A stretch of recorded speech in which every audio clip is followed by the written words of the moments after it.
नमस्कार मंडळी, अन्नपूर्णा चॅनलमध्ये आपलं स्वागत आहे। चला तर आज आपण बनवूया साबुदाणा खिचडी।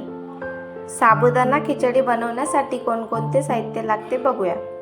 इथे घेतलेले आहे शेंगदाणे छान असे भाजून शेंगदाण्याचा कूट, इथे घेतलेले 8 ते 9 हिरवी मिरची, इथे घेतलेले 3 बटाटे आणि इथे घेतलेले साबुदाणा। साबुदाणा छान रात्रभर पाण्यामध्ये भिजू घालायचा।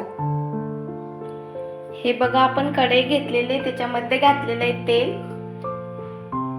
तेल छान गरम झालेले, त्याच्यामध्ये घालूया बटाटे। बटाटे छान असे मिक्स करून घेऊ।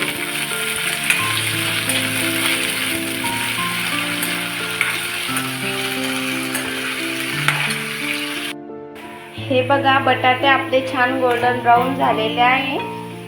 त्याच्यामध्ये घालूया हिरवी मिरची।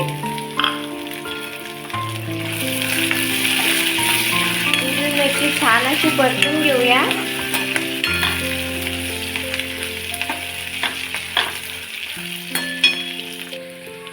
हिरवी मिरची परतल्यानंतर त्याच्यामध्ये घालूया शेंगदाण्याचा कूट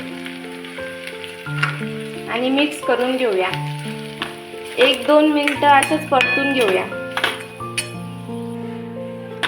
शेंगदाण्याचा कूट परतून घेतलेला आहे, त्याच्यामध्ये घालूया आपण साबुदाणा आणि मिक्स करून घेऊया।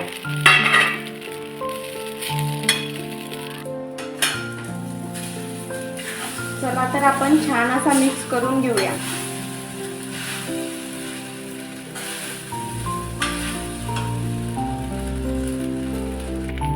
त्यामध्ये चवीपुरतं मीठ घालूया आणि मिक्स करून घेऊया।